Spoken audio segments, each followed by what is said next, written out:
Dieu en est capable de le faire. Et Dieu est capable aussi de mettre d'autres personnes qui nous aideront côté technique afin que vous ayez nos programmes à l'heure prévue, comme c'était annoncé que chaque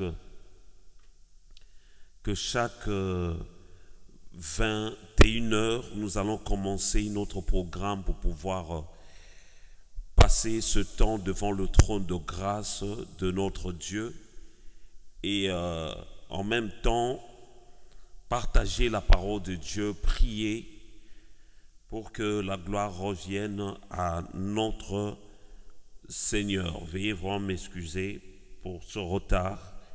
Je crois que nous allons nous rattraper, même prochainement. Je crois que nous allons y arriver. Pour la gloire du Seigneur, notre Dieu. Le Seigneur est tellement merveilleux. Lui qui a permis encore que nous puissions être là. Nous allons une fois lui dire merci pour tout ce qu'il fait de bon, de meilleur pour nous. Pour tout ce qu'il fait.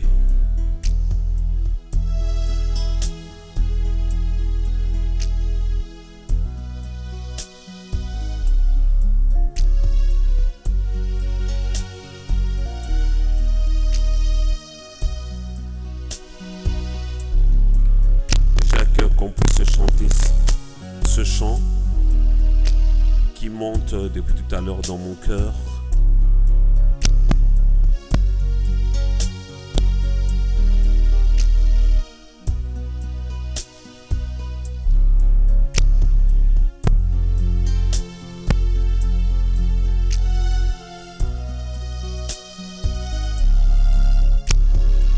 Change mon histoire.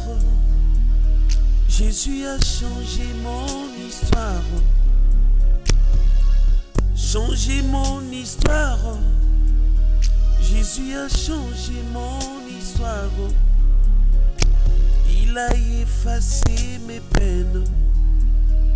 Jésus a changé mon histoire. Il a essuyé mes larmes. Jésus a changé mon histoire. Changé mon histoire. Jésus a changé mon histoire. Changé mon histoire. Jésus a changé mon histoire. Il a essuyé mes larmes. Jésus a changé mon histoire. Il a effacé mes peines. Jésus a changé mon histoire. Changé mon histoire. J'ai mon histoire. Jésus a changé mon histoire. Changé mon histoire. Jésus a changé mon histoire. Il a effacé mes peines. Jésus a changé mon histoire. Il a essuyé mes larmes. Jésus a changé mon histoire. Condamné à la mort, aujourd'hui sauvé, Jésus a changé mon histoire. Condamné par la maladie, aujourd'hui guéri, Jésus a changé mon histoire. Il a essuyé mes larmes. Jésus a changé mon histoire. Il a effacé mes peines. Jésus a changé mon histoire. Changé mon histoire. Changé mon histoire. Jésus a changé mon histoire. Changé mon histoire. Jésus a changé mon histoire. Il a essuyé mes larmes. Jésus a changé mon histoire. Il a effacé mes peines. Jésus a changé mon histoire. Oza pied, oza pied, yakae, yakae, yangabita oh, yangabita oh. Seigneur, merci pour ce moment, oh Dieu. Merci parce que tu es le Dieu qui change l'histoire des hommes. Bartimée a crié à toi, fils de David, aie pitié de moi. Seigneur, lorsqu'il s'est approché, tu lui as demandé ce qu'il voulait. Après, Seigneur, tu l'avais guéri, Seigneur, de son aveuglement. Tu as changé l'histoire de cet homme qui était mendiant, aveugle. Il était devenu voyant, Seigneur, oh Dieu, parce qu'il avait rencontré sur son chemin celui qui est le fils de David, celui qui est venu pour sauver et guérir ceux qui sont malades. La Bible dit que c'est par tes meurtrissures que nous sommes sauvés. C'est par tes meurtrissures que nous sommes guéris. Oh Dieu, merci. Parce que tu es capable de changer l'histoire, Seigneur, oh Dieu, de malheureux. Tu es capable de changer l'histoire de l'orphelin.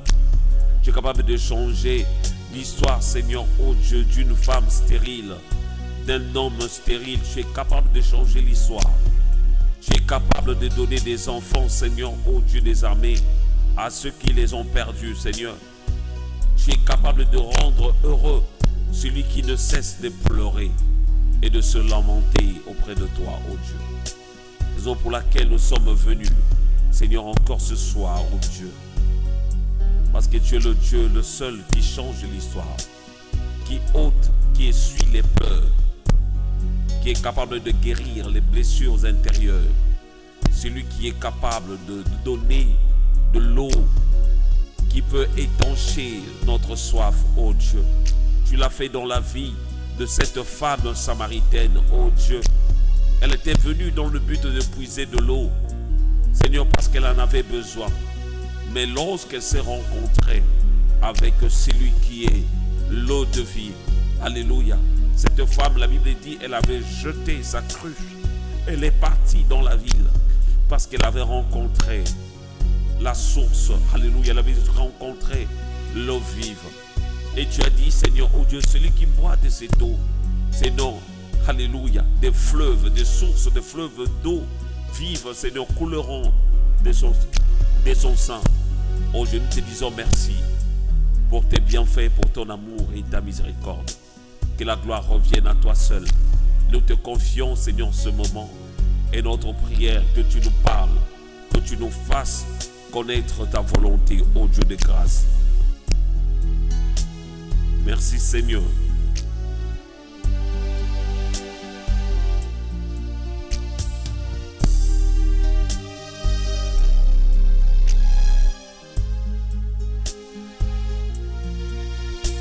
Naikulila nasama kolona yo pona ibi zambe mosusu teo oyazali na maloba na bomoi oyazana makoki ya kokangola maladi na maladi ezana kisi oyo ekesimi kasi bamaladi nyonso ya bomoi nanga kisi na yango ezali yo kaka Yesu.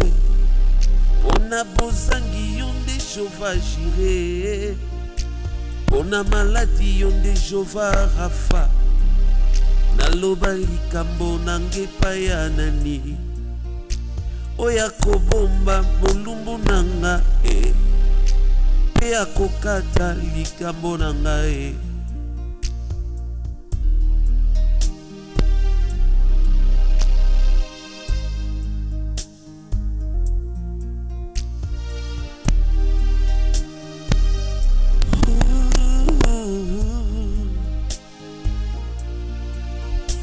Naikolila na samakolo na yo Pona ebi nzambe mosusu te o oyo azali na maloba na bomoi oyo aza na makoki ya kobikisa maladi na maladi eza na kisi oyo ekeseni kasi bamaladi nyonso ya bomoi nanga kisi na yango ezali yo kaka Yesu pona bozangi yo nde Jehova Jireh pona maladi yo nde Jehova Rafa naloba likambo nange epai ya nani oyo akobomba bolumbu nanga mpe akokata likambo nanga naikolela osukure naikolela osukure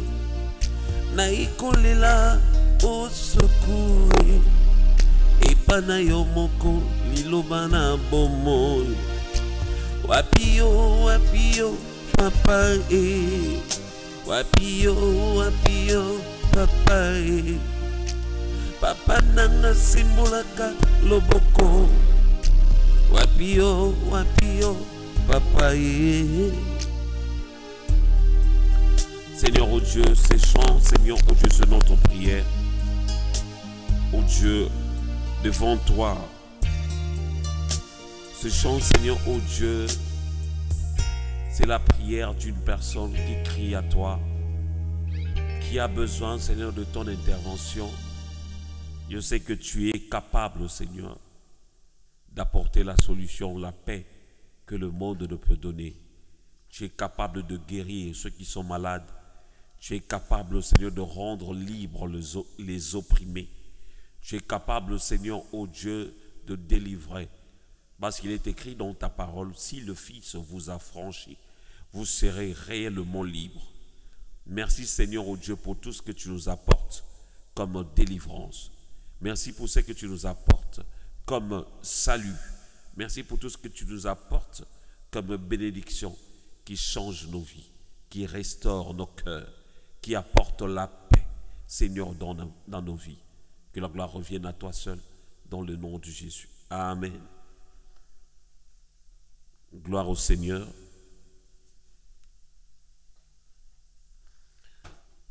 Nous allons continuer notre enseignement que nous avons commencé depuis un moment. Vous allez nous excuser pour les problèmes que nous avons, problèmes sonores. Et nous allons arranger ça de sorte que vous puissiez nous suivre dans des bonnes conditions. Comme vous le savez, nous avons commencé un enseignement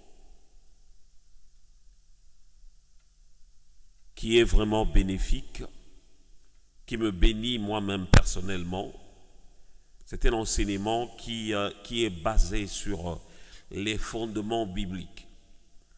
J'ai l'habitude de dire quelque chose, mais c'est important que nous puissions prendre cela en considération. Aujourd'hui même dans nos assemblées, nous voyons ça et là. Même si vous allez sur Internet, vous pouvez voir des scandales, certaines choses qui se passent même au sein des assemblées des églises. On se pose pas mal de questions, mais moi j'ai l'habitude de dire quelque chose. Mais certains problèmes que nous rencontrons, que nous voyons même au niveau des réseaux sociaux, c'est à cause justement de manque de la nouvelle naissance. Vous savez, la Bible nous dit quelque chose de merveilleux, que quand quelqu'un est en Christ, il est devenu une nouvelle créature. C'est-à-dire, la Bible dit, les choses anciennes sont passées, vas-y, toutes choses sont devenues nouvelles. Il doit y avoir un changement dans la vie de la personne. On ne peut pas naître de nouveau, être en Christ, être réellement né de nouveau et vivre continuellement dans le péché. Je ne dis pas qu'un chrétien né de nouveau ne peut pas commettre un péché. Ça peut lui arriver de commettre un péché. mais d'y vivre, de construire son nid, se vautrer dans les péchés, là ça devient une autre histoire. Souvent les scandales que nous voyons à la télé, ça et là au niveau de l'internet, souvent si vous regardez profondément dans la vie de certaines personnes, on a droit à se poser des questions s'ils ont réellement été nés de nouveau. C'est la raison pour laquelle j'ai l'habitude de dire, même pour la croissance d'un bébé, il lui faut des nutriments, il lui faut tout ce qu'il faut pour l'aider à grandir. On ne peut pas tout de suite commencer à donner à un bébé qui vient de naître la nourriture solide. On commence toujours par le lait maternel ou des nourritures qui sont pour les bébés. Comme ça, on verra d'après sa croissance, de plus en plus, il va grandir, qu'on peut commencer à changer, à lui donner d'autres aliments pour sa croissance.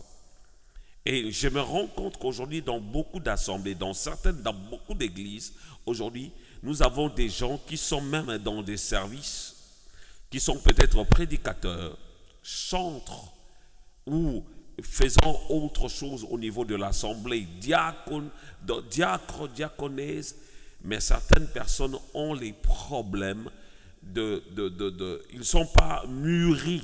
Peut-être ils ont mûri par rapport à l'âge, mais par rapport à la connaissance des choses spirituelles, ils n'ont pas peut-être cette connaissance. Certains n'ont pas expérimenté la nouvelle naissance.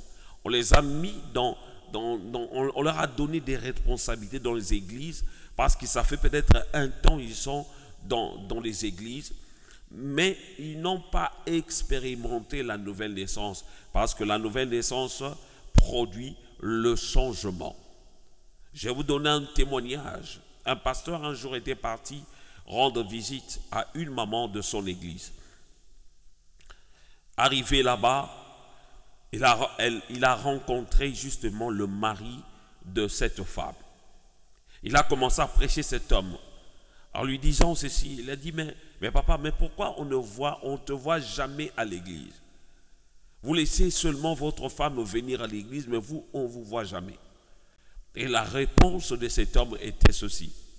Il a dit, je viendrai dans votre église le jour où cette lionne va changer de vie. Et ce pasteur s'est rendu compte que la diaconesse de son église avait un autre comportement à la maison. Si son propre mari l'appelait comme une lionne, donc cela veut dire que son comportement à la maison ne cadrait pas avec les responsabilités qu'elle avait au sein de l'église. Donc cela veut dire que c'est un conseil aussi pour des pasteurs, pour ceux qui ont des responsabilités, ceux qui dirigent des assemblées. Ne cherchez pas seulement à nommer des gens dans vos églises, à leur confier des responsabilités, sans pourtant chercher à avoir aussi leur témoignage auprès de leurs proches. C'est aussi important. Parce que quand quelqu'un a changé, ou peut-être la personne a commencé à avoir l'habitude de venir à l'église, mais son témoignage dans sa maison, dans son quartier, la personne a un mauvais témoignage. C'est vrai qu'il peut y avoir aussi des faux témoignages sur certaines personnes, mais il est important aussi de chercher à en savoir sur des gens qu'on donne des responsabilités. Là, c'était juste une parenthèse. L'enseignement que nous sommes en train de voir, c'est intitulé les affermissements bibliques. D'autres personnes appellent ça les affermissements chrétiens. Dans ce cours d'affermissement, vous attendez déjà, affermissement vient du verbe affermir. Affermir. Or, ce mot vient du mot latin firmus. Firmus, ça veut dire ferme. Donc c'est un enseignement qui permet à la personne de devenir ferme, à la personne de devenir solide, à la personne de devenir stable spirituellement. C'est la raison pour laquelle même la fois dernière, j'avais donné l'exemple justement de Pierre. Aujourd'hui, on l'appelle Pierre, mais au départ, son nom était Simon. Un jour, Jésus a changé son nom, il lui a donné le nom de Pierre. Simon, en hébreu, veut dire seulement un roseau. Un roseau, c'est une plante justement qui bouge dans tous les sens. Moindre vent, cette plante bouge dans tous les sens. C'est pourquoi Jésus avait donné à Simon le nom de Pierre. Comme vous savez, une pierre, c'est quelque chose de solide. Il avait donné ce nom pour que Pierre devienne solide, quelque chose qui est inébranlable, qui ne va pas dans tous les sens, quelque chose qui est stable. C'est ça justement le but de notre enseignement, pour que nous puissions être solides, peu importe les vents et marées, peu importe les circonstances qui viendront sur notre chemin. C'est pour nous permettre vraiment d'être inébranlables.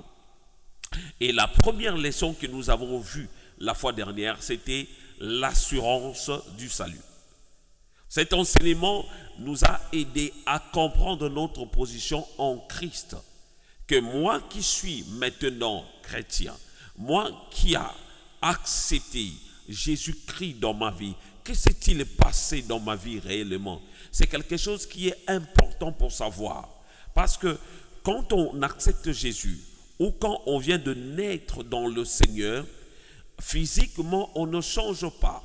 On a toujours la même corpulence, on a toujours le même visage, mais il y a quelque chose de spirituel qui se passe dans la vie de quelqu'un qui vient de naître dans le Seigneur.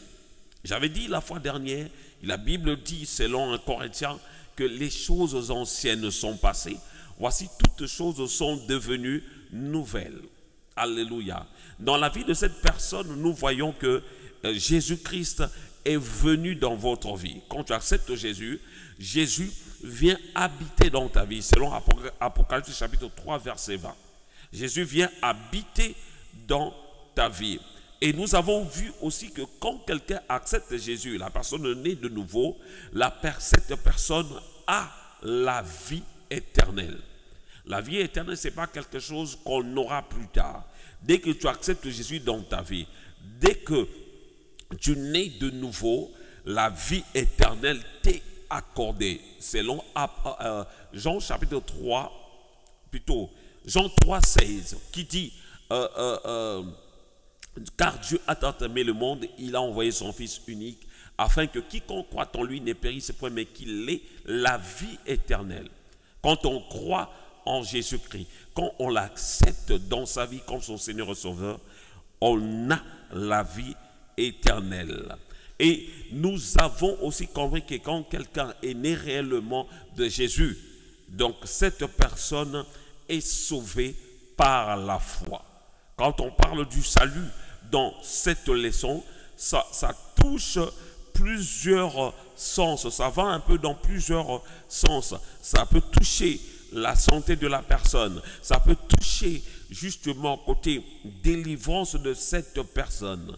Alléluia. Si la personne était captivée par la sorcellerie, mais le fait d'accepter Jésus-Christ dans sa vie, de recevoir Jésus, le fait de naître dans le Seigneur, ces choses qui rendaient cette personne captive tombent au nom puissant de Jésus.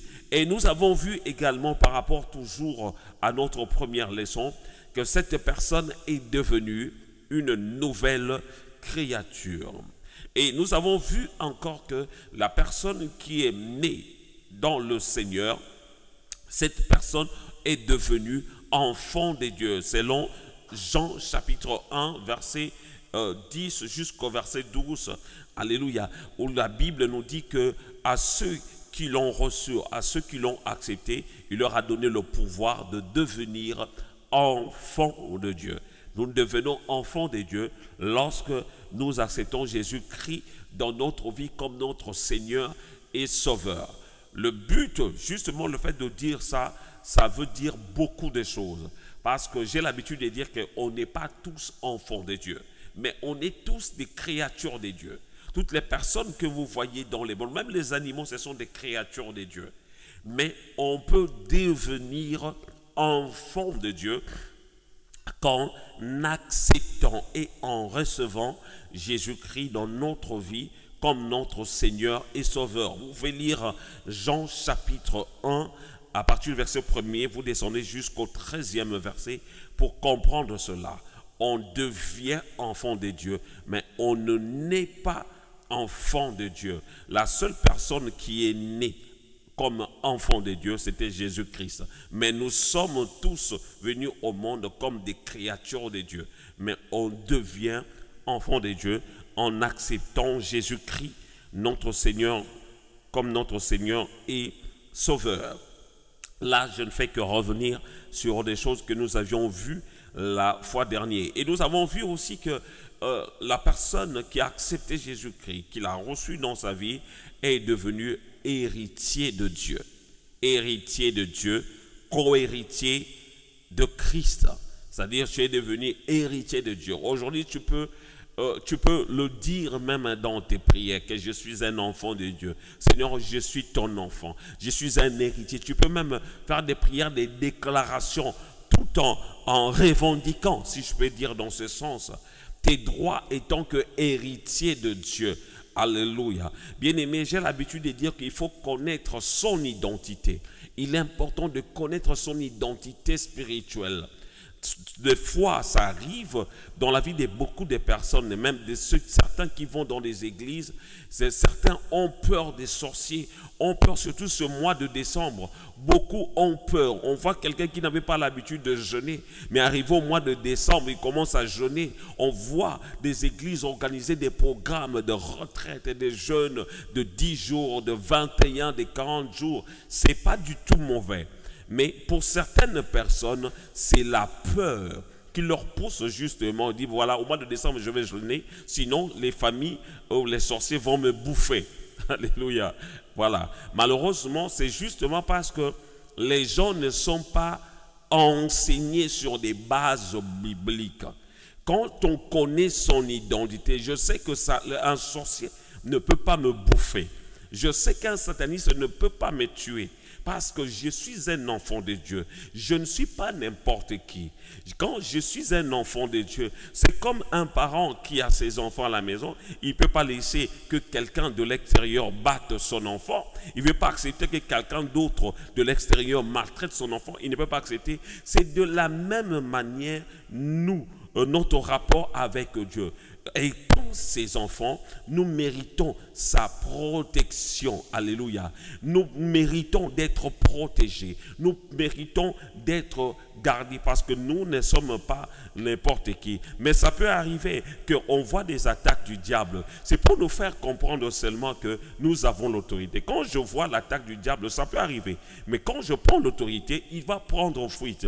C'est la raison pour laquelle la Bible dit quelque chose de merveilleux. Je ne sais pas pourquoi le Seigneur me permet d'aller dans ce sens. La Bible dit quelque chose de merveilleux. La Bible dit résistez au diable et il fuira loin de vous. Là, on ne parle même pas des démons. On parle plutôt de leur grand maître, le grand maître de ces sorciers, le grand maître de ces satanistes. La Bible dit résistez au diable et il fuira. C'est-à-dire, toi, enfant de Dieu, qui a peur des sorciers, tu as peur des sorciers parce qu'on t'a peut-être jamais parlé dans ce sens. Mais moi, je viens te faire comprendre. Toi qui as accepté réellement Jésus, tu n'es pas n'importe qui. Tu n'as pas à avoir peur des sorciers. Tu n'as même pas à avoir peur de Satan. Tu as l'autorité sur le diable, même sur son armée. Parce que sur la croix, la Bible dit, Jésus, il avait écrasé la tête de l'ennemi. Il avait écrasé, alléluia. Et Jésus a dit quelque chose de merveilleux. Il a dit, tout pouvoir m'a été donné dans les cieux et sur la terre. Notre Jésus-Christ a reçu tous les pouvoirs. Et la Bible nous dit encore que nous sommes plus qu'un vainqueur. Vous savez, quand la Bible dit nous sommes plus qu'un vainqueur, et c'est un peu de comprendre ce passage. Un vainqueur, c'est quelqu'un qui s'est battu, qui a combattu et qui a remporté la victoire. Mais la Bible nous dit que nous sommes plus qu'un vainqueur. Donc cela veut dire que nous dépassons le vainqueur. Alléluia. C'est comment? Jésus a combattu, nous on n'a pas combattu. Et il nous a donné maintenant cette victoire.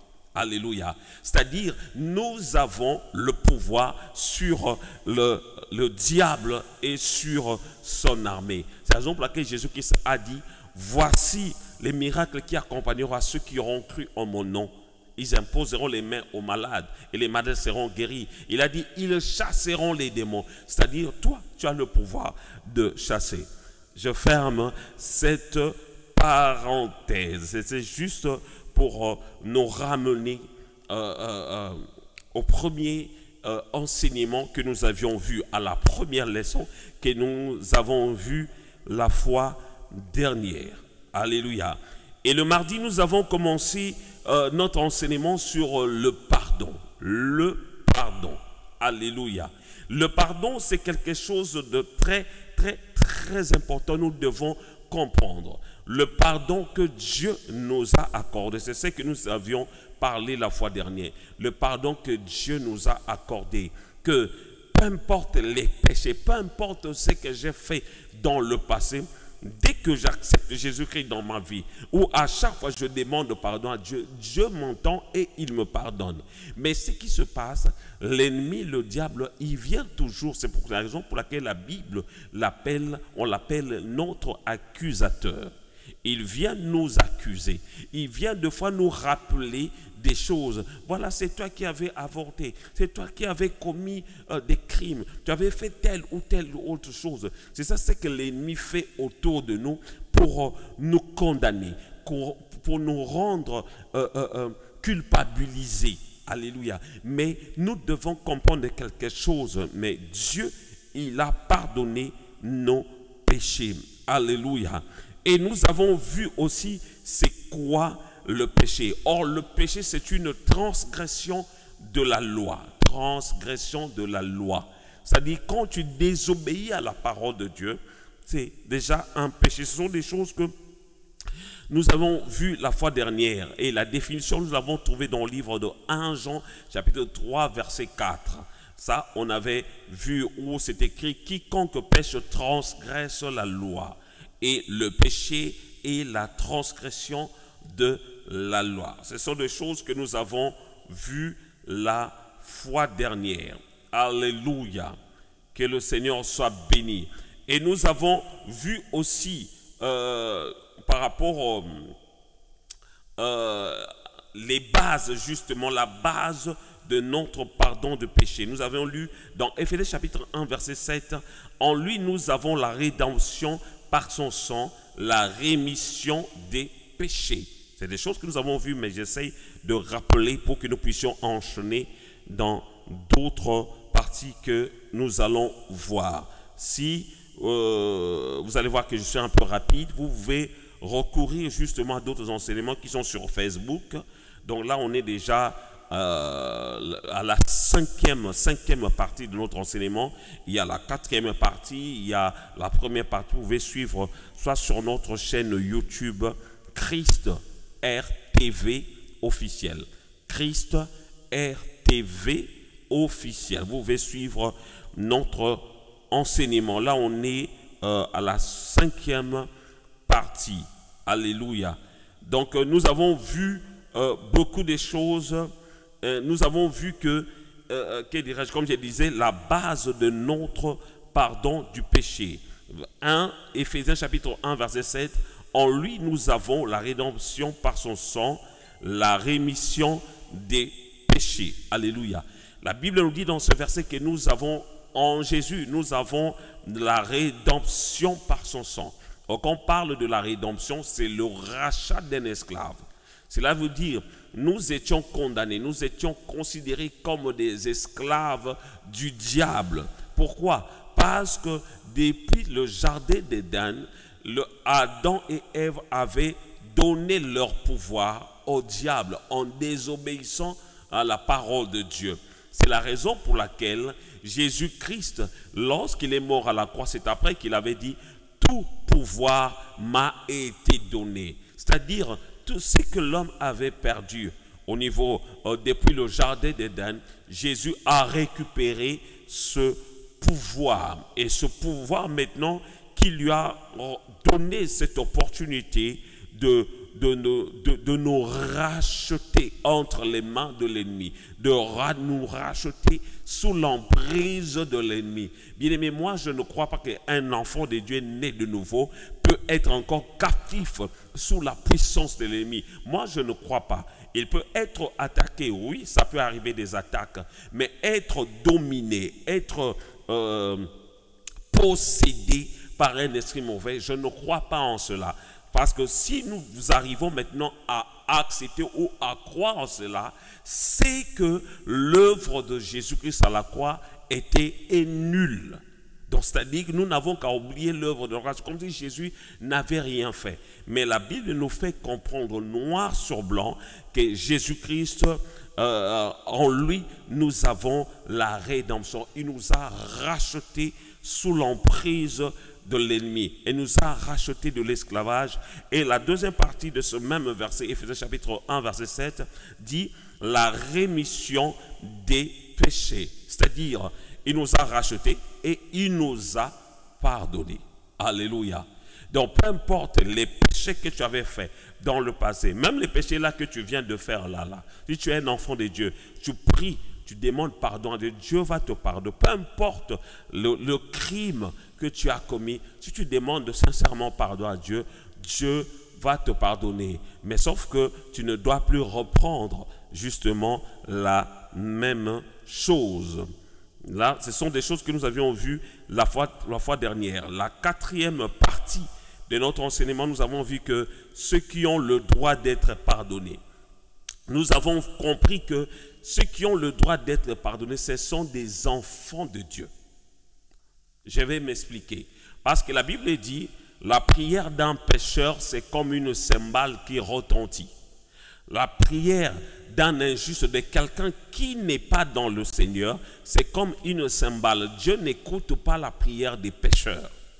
Or, nous, en acceptant Jésus-Christ, nous devenons les enfants de Dieu. Nous ne sommes plus des pécheurs, mais nous pouvons pécher. Mais nous ne sommes plus de pécheurs.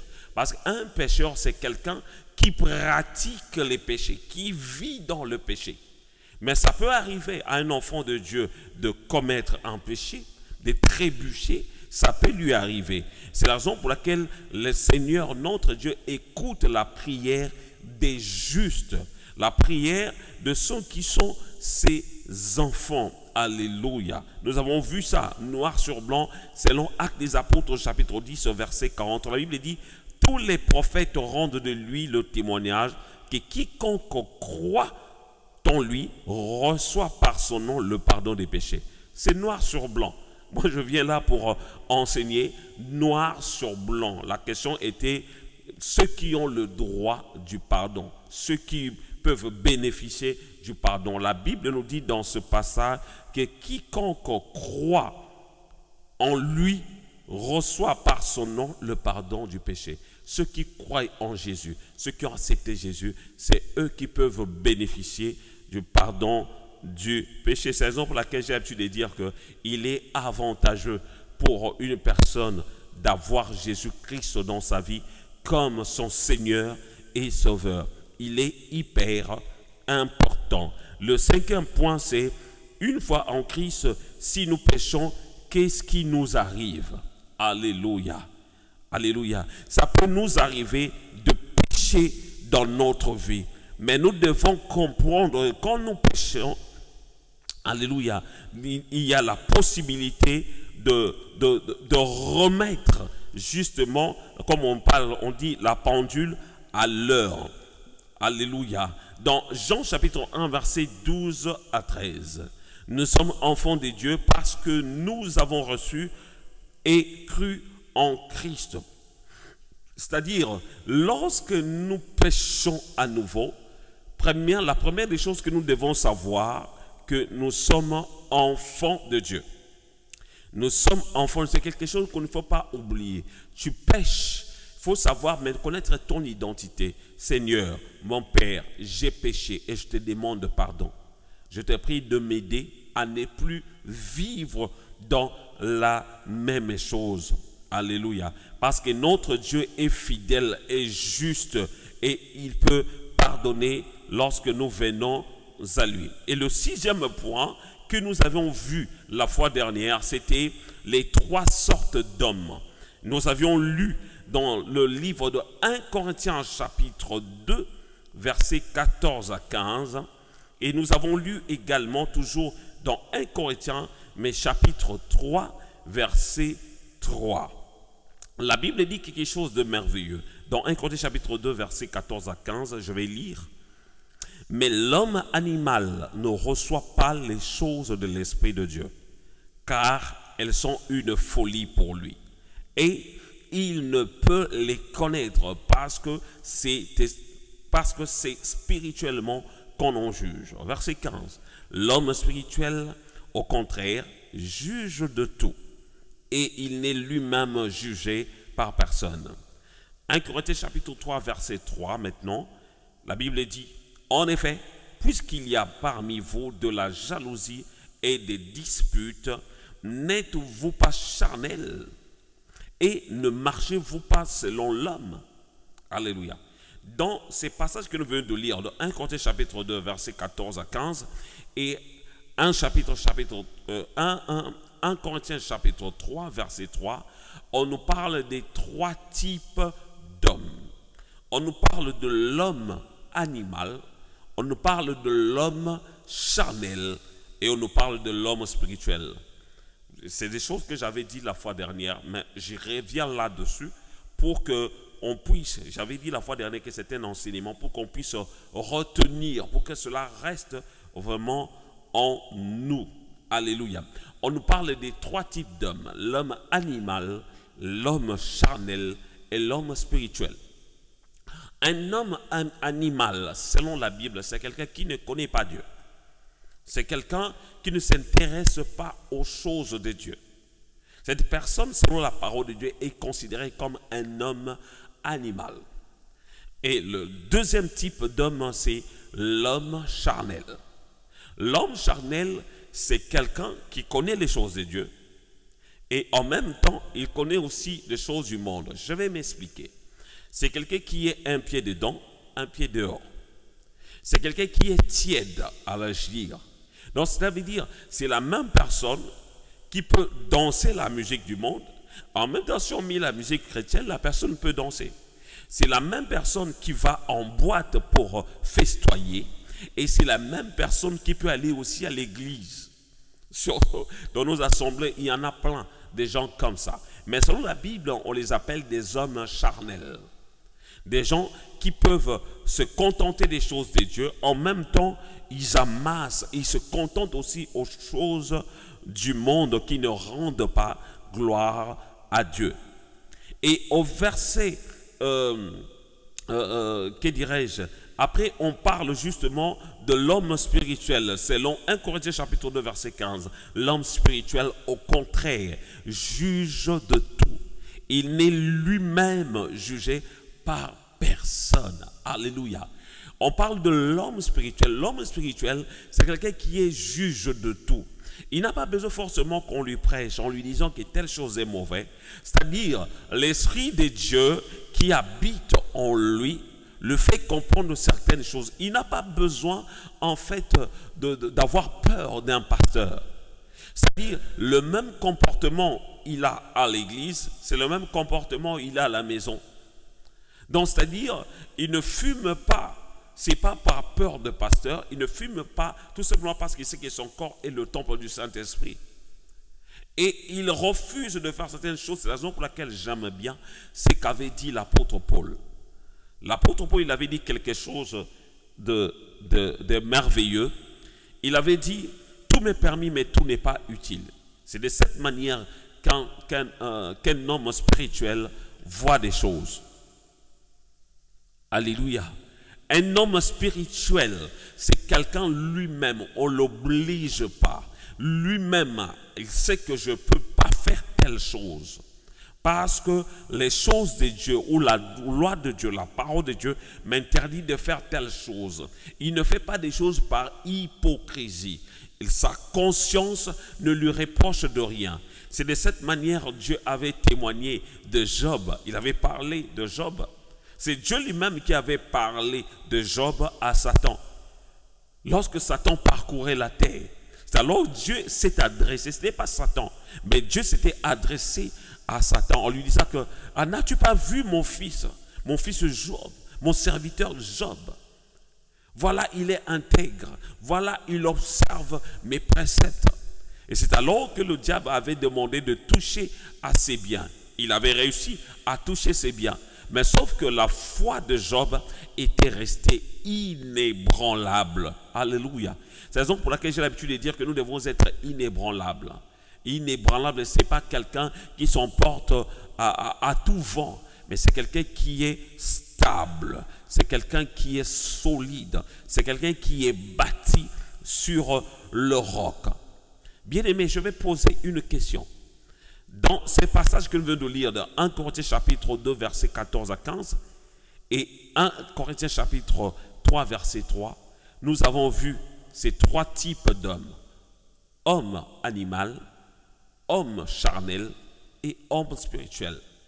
Pose-toi la question, qui es-tu? Tu es un homme animal, tu es un homme charnel ou tu es un homme spirituel? Voilà, c'est là où on s'était arrêté la fois dernière. Aujourd'hui, nous allons continuer notre enseignement. Nous allons lire dans 1 Jean chapitre 1, verset 9. 1 Jean chapitre 1, verset 9. La Bible dit, si nous confessons nos péchés, il est fidèle et juste pour nous les pardonner et pour nous purifier de toute iniquité. C'est ça justement la grâce que le Seigneur nous a accordée. Comme vous savez, on est en train de parler de cet enseignement sur le pardon. Étant qu'enfants de Dieu, lorsque nous prions, nous demandons pardon à Dieu. La Bible dit, si nous confessons nos péchés, Dieu, il est fidèle et juste pour nous les pardonner et pour nous purifier de toute iniquité. Alléluia. Gloire au Seigneur. Nous devons savoir ceci. Ici, la culpabilité disparaît si les premiers points sont corrects.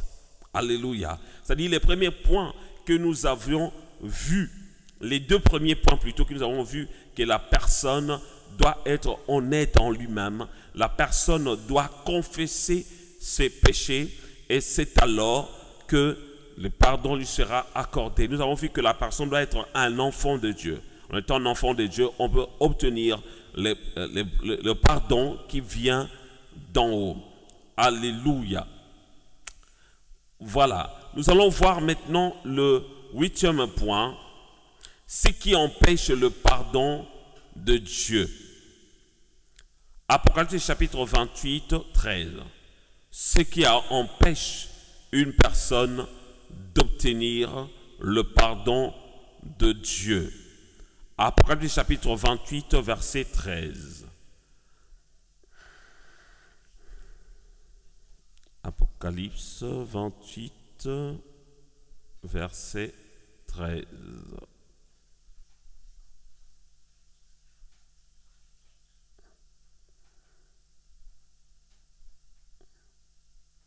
Oh, pardon, j'ai oublié, c'est Proverbe. En Proverbe 28, verset 13. Proverbe.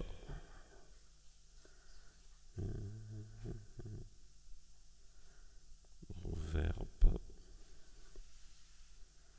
Gloire à Dieu. Si quelqu'un peut mettre ça en ligne, quelqu'un peut publier ça. Proverbe 28, verset 13. Je vais lire. La Bible dit, celui qui cache ses transgressions ne prospère point, mais celui qui les avoue et les délaisse obtient miséricorde. Alléluia. La Bible nous dit, parce qu'on est en train de voir qu'est-ce qui peut empêcher que le péché d'une personne ne soit pardonné. La Bible, dans ce passage de Proverbe chapitre 28, verset 13, la Bible dit, celui qui cache ses transgressions ne prospère point. Donc cela veut dire, si quelqu'un cache ses péchés, tu vis dans le péché et tu les caches. C'est-à-dire, deuxièmement, on dit, mais celui qui les avoue et les délaisse obtient miséricorde. C'est-à-dire, il faut que nous arrivions à confesser nos péchés. On peut confesser nos péchés même soi-même. On n'a pas besoin forcément d'aller auprès d'une personne pour dire, voilà, j'ai fait telle chose, pardonne-moi, que je me pardonne. C'est pas mauvais non plus d'aller auprès d'une personne pour demander de l'aide. Ça arrive des fois que tu as du mal à arrêter une chose. Tu as beau prier, tu n'arrives pas. Tu peux aller auprès des responsables, des pasteurs, pour pouvoir demander de l'aide, pour qu'ils puissent vous soutenir justement dans la prière. La Bible nous donne la raison ici de nous faire comprendre que des choses qui peuvent empêcher que le péché d'une personne ne soit pas pardonné, c'est seulement quand on cache ses péchés, on cache ses transgressions. Bien-aimé, il est hyper important. La Bible nous dit que Dieu voit tout. Dieu est partout. Il est omniprésent. Il est omniscient. Il est omnipotent. Quand on dit il est omniprésent, ça veut dire qu'il est partout au même moment. Quand on dit qu'il est omniscient, cela veut dire qu'il connaît toutes choses. Quand on dit il est omnipotent, cela veut dire Dieu est le Tout-Puissant. Alléluia. Donc ça veut dire qu'il connaît même des choses que tu fais en cachette. C'est la raison pour laquelle quand tu pêches, tu dois ne pas cacher tes transgressions. Tu dois être sincère envers Dieu pour lui demander justement de te pardonner. Et sa miséricorde va se manifester de sorte que tes péchés te soient pardonnés. Alléluia. Que la gloire revienne à notre Dieu, celui qui sauve et celui qui nous délivre de toutes sortes de choses. Prochainement, nous allons continuer notre enseignement sur la croissance chrétienne. La croissance, c'est quelque chose que nous avons déjà vu dans les passés lorsque j'avais commencé les enseignements sur la nouvelle naissance, la croissance et la maturité spirituelle. C'est un enseignement que nous allons voir prochainement. Mais aujourd'hui, on était en train de parler sur le pardon pour nous faire comprendre que Dieu nous a déjà pardonné. Lorsque nous acceptons Jésus-Christ dans notre vie, lorsque nous le recevons dans notre vie, tout ce que nous avons commis dans le passé, toutes ces choses-là ont été oubliées, effacées. C'est la raison pour laquelle Jean-Baptiste, il avait dit, lorsque Jésus était venu se faire baptiser, il avait dit, voici l'agneau de Dieu qui ôte le péché du monde. Jésus est venu pour ôter le péché. Une fois que tu acceptes Jésus dans ta vie, tu le reçois dans ta vie, tu lui demandes le pardon, tes péchés te sont pardonnés. Tu commences une nouvelle vie dans le Seigneur. Mais j'aime bien quelque chose qui est écrit dans Matthieu, là où Jésus-Christ, il a dit, quand vous priez, priez ceci. Notre Père qui es aux cieux, que ton nom soit sanctifié, que ton règne vienne, que ta volonté soit faite sur la terre comme au ciel. Donne-nous aujourd'hui notre pain quotidien. Il y a quelque chose de merveilleux maintenant qui vient après. Pardonne-nous nos offenses comme nous pardonnons aussi à ceux qui nous ont offensés. C'est une manière de dire que, bien-aimé, si tu veux que Dieu puisse te pardonner par rapport à tes fautes, par rapport à tes erreurs, tu dois apprendre aussi à pardonner aux autres, à tes proches. Je ne sais pas pourquoi le Seigneur m'a conduit à parler, a permis qu'aujourd'hui qu'on puisse parler sur le pardon. Mais bien-aimé, tu dois apprendre à pardonner aussi aux autres. Il y a des gens que tu avais blessés dans ta vie par ton comportement, par tes paroles, par ton agissement, des choses que tu avais pratiquées, des choses que tu avais faites, des gens que tu avais blessés. Bien-aimé, tu dois leur demander pardon.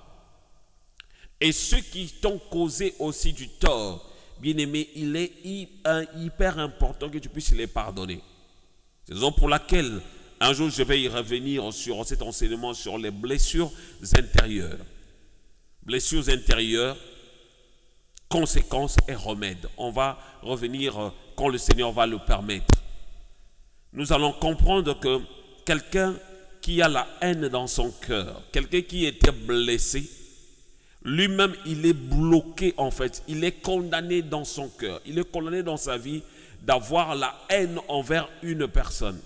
Tu ne seras pas en paix si tu ne te libères pas de ces choses. Si tu n'arrives pas à pardonner cette personne, toujours tu vas te sentir, à chaque fois tu vas entendre parler de cette personne, à chaque fois tu vas voir cette personne, tu auras du mal dans ton cœur. Dieu veut que tu puisses pardonner à ton mari.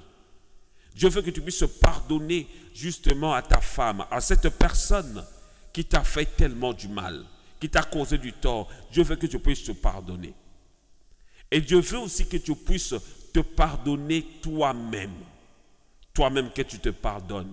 On t'a fait du mal, mais il t'arrive de te culpabiliser, de te dire c'est à cause de moi qu'il a fait ceci, c'est à cause de moi. Tu arrives à te culpabiliser.